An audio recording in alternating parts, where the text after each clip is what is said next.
ربي زدني علما. Assalamu alaikum. Walaikum salam. How are you, Yusuf? Better than ever. Alhamdulillah. Okay, so today we are continuing the story of Musa alayhi salam and Khidr, and today we'll finish up the story as well. Are you excited to know what's going to happen next in the story? Yeah. Yeah, I remember you telling me that in the last video that you were very anxious to know what's going to happen in the next part of the story. Just a quick recap of what we have already discussed, and for today we are going to cover from ayah number 74 till inshallah ayah number 82. So up till now we know that Khidr and Musa alayhi salam, they are on a journey, and Khidr alayhi salam told Musa alayhi salam that you would not be patient with me as you're on the journey, and you are not going to ask me anything unless I tell you the reason of it. And did Musa alayhi salam agree on it? Yes. Yeah, he agreed on it. So now they're on the journey, and they were on a boat. What did Musa alayhi salam say, and what did Khidr alayhi salam do on the boat, Yusuf? So Khidr alayhi salam, he made a hole in the boat, and then Prophet Musa started questioning him why he did it, but then Khidr reminded him about the agreement. Yes, that was the first instance. After that, when he reminded him, what did Musa alayhi salam say? Give him another. He said give him another chance. Or did he give him another chance? Yeah. Yeah. So Khidr did give him another chance. Now we're going to come to the next part of the story, in which what happens is we are starting from Ba'da'udhu billahi minash shaitanir rajim. Bismillahir Rahmanir Rahim. Ayah number 74. So they set out until when they meet a boy, and al-Khidr killed him. The boy? Yes, al-Khidr killed the boy. What? Yes. So Musa alayhi salam had a reaction too. And what was his reaction? Have you killed a pure soul for other than having killed a soul? You have certainly done something which is a nukkar. It's extremely wrong. How could you do that? It's just like that reaction. And you were just like yours, Yusuf. It's like, what? What did you just do? So Musa alayhi salam is like totally shocked what just happened. And as he says that, do you remember what he promised, what Musa alayhi salam promised, what he's not going to do on this journey? Like don't question him unless he mentions it.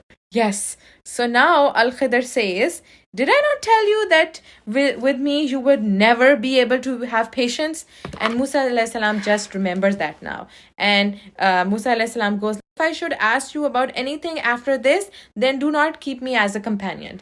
You have obtained from me an excuse. So now Khidr did not say that I'm not going to keep you with me anymore if you ask me any questions.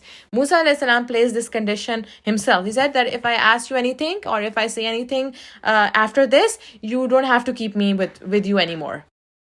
Then again, they start their journey. So they set out until they came to a town. People of a town, and the words are ahla qaryatin.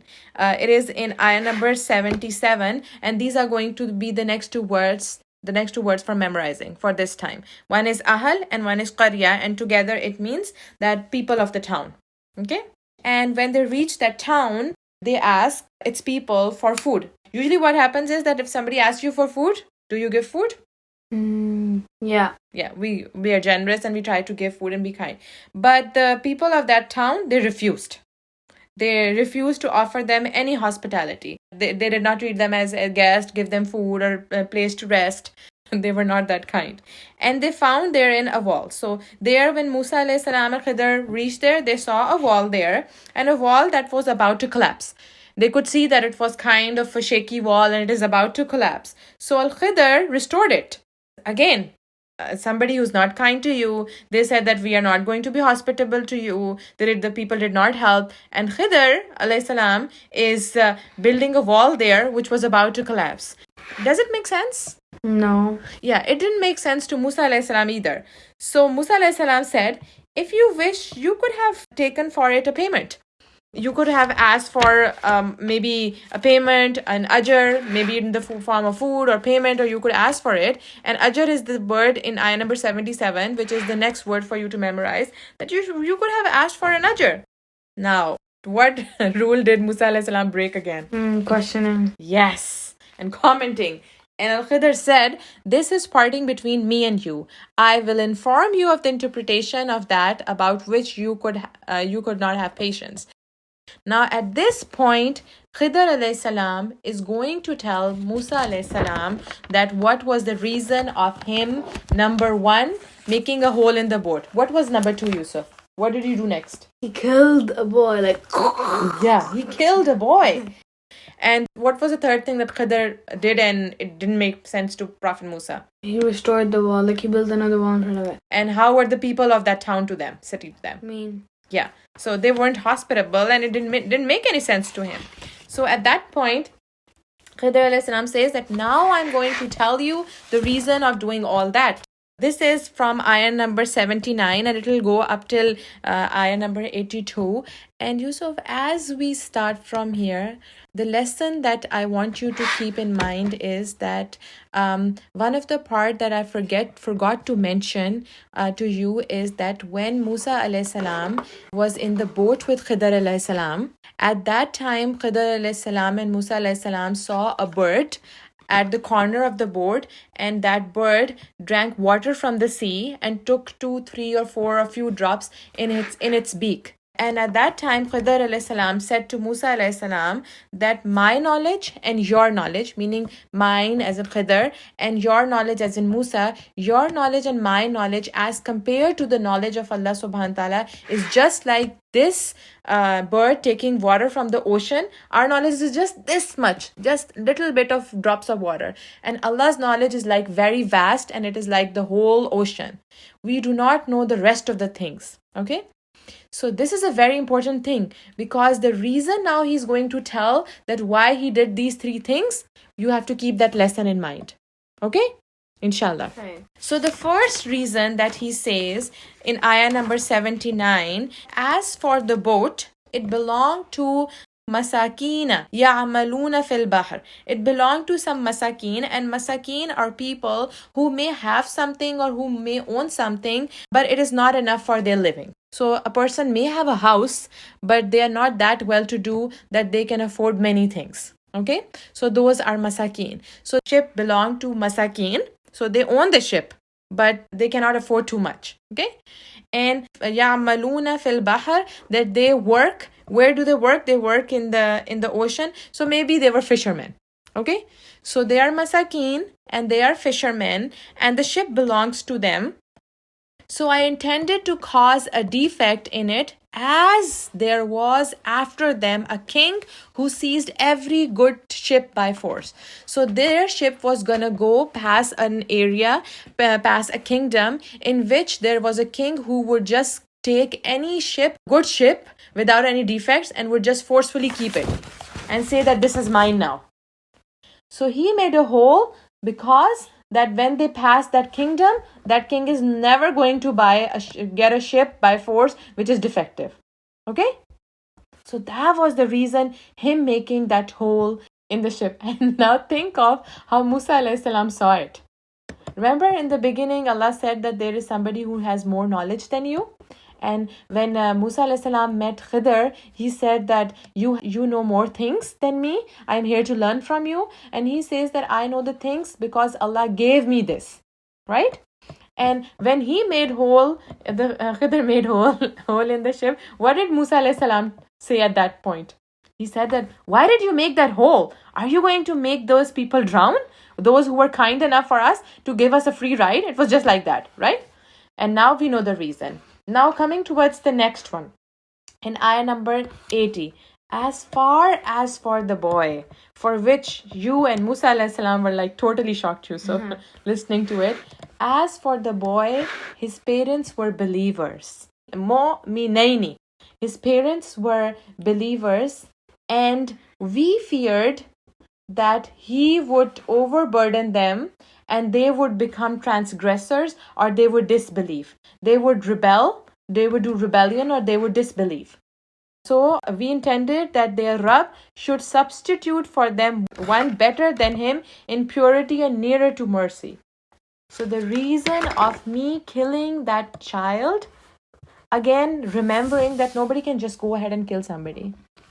It is that Khidr alayhi salam was given knowledge from Allah, and the boy was killed because his parents were believer, and in future what was going to happen was because of that child the parents would start going to disbelieve, or they would become rebellious, or they would transgress the boundaries of Allah.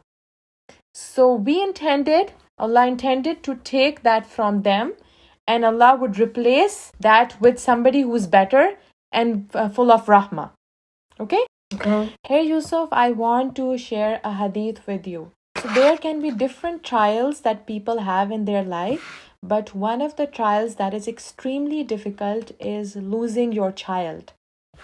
And often you've asked me that we go for a visitation when somebody passes away, and we sometimes run short of words. What should I tell the other person? How should I console the other person, right? So this is a hadith which I totally love. I hope this doesn't happen to anybody, but if somebody loses their child, and by child I mean the parents lose their kids. That could be of any age. Maybe a parent is old and they are losing a child who's young, or maybe an old parent is losing a child who is growing old, or maybe they lost a baby, or maybe they lost a newborn, or that could be at any age. This hadith is very comforting.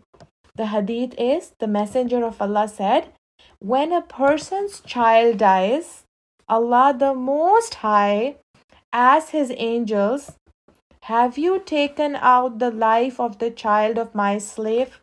And the reply is yes. Does Allah not know, Yusuf? He knows. Yes, He knows. But He's asking the angels, and they say, Naam, yes. He then asks, have you taken the apple of his eye, as in something that you love the most, something around which everything revolves? You are totally in love with somebody, you care about that person. Have you taken their apple of their eye? And they reply, yes. Thereupon He subhanahu wa ta'ala asks, what has my slave said? When this happened, what did my slave say? And the angels say that he praised you, Allah. That person said, Alhamdulillah. And they said, Inna lillahi wa inna ilayhi raji'un. Have you heard this? Yeah, when somebody dies, they say it. Yes, the meaning of this is that surely we are for Allah, and surely we are going to return only to Allah. All of us are going to return to Allah, Yeah. inshallah. Then Allah says, build a house for my slave in Jannah and name it Baytul Hamd. Bayt is house, Hamd is praise and thanks. So build a house for my servant in Jannah, and its name is Baytul Hamd. So as we see, if somebody loses their child, that seems very sad, difficult. But we remember this hadith that Allah promises a house of praise and thanks in Jannah for that person who, after Allah takes away their apple of their eye, they say Alhamdulillah, and they say Inna lillahi wa inna ilayhi raji'un. Okay, let's move on to the next part of the story. Now we are going to move to the third one. Do you remember what was the third thing they did? Or where did they go? Oh, yeah. They restored a wall. Yes, they restored a wall. So now he says that the reason for restoring the wall. As for the wall, it belonged to 2 orphan boys in the city. You know who an orphan is, Yusuf? Someone that has no parents. Yeah, someone that does not have a dad or mom or both parents. So there were 2 boys in the city. Underneath the wall, there was a treasure. And their father had been righteous. So your Rabb intended that they reach maturity, and then they take out their treasure as mercy from your Rabb. And I did it not of my own accord. That is the interpretation of that about which you could not have patience. This is the reason why I was doing all these things. But in the end, he does say that وَمَا فَعَلْتُهُ an amri, that I did not do all these things by myself. So these were the things that Allah told him to do. So that's why he did all those things. In the third story, Yusuf, an interesting thing is that the treasure belonged to 2 orphans, and their dad buried the treasure, and Allah wanted them to have that treasure when they grow up so they can use that treasure wisely. Their father was somebody who was righteous. Salihan is the word that is used for it. So because of their dad being righteous, Allah subhanahu wa ta'ala is protecting that treasure for the kids for later on. So if somebody is righteous, it just tells us that even if the dad is not there, Allah is protecting the treasure for them so they can benefit later on. This is one of the hadith that tells us that Prophet said, we wish that Prophet Musa was more patient and we could have known more things about their journey, and they went on and on, because after that the journey ended. So talking about the lessons for the entire story of Musa alayhi salam and Khidr, and also when Musa alayhi salam and Yusha bin Nun were together, what is one or two things that come to your mind, Yusuf? What lessons do you learn from the story? Whatever someone does, it always has a reason. Yes, whatever happens in our, that's a good one. Whatever happens in our life, instead of questioning that, why is it happening to me? How come this happened to me? Allah has a better and the best plan for us. Yusuf, our knowledge is just like those drops of water in the mouth of a bird, in the beak of a bird, and Allah's knowledge is vast. So we do not know a lot of things. May Allah help us that we are always connected to Allah. We praise Allah subhanahu wa ta'ala and we learn from the stories of Quran. Ameen ya Rabbal Alameen. And the words for today are Ahl, family, people, Qarya, town or city, and Ajr, reward.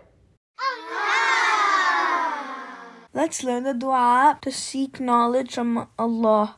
Rabbi zidni ilma. Oh my Lord, increase me in knowledge. Subscribe to our channel and share the video so others can benefit from it.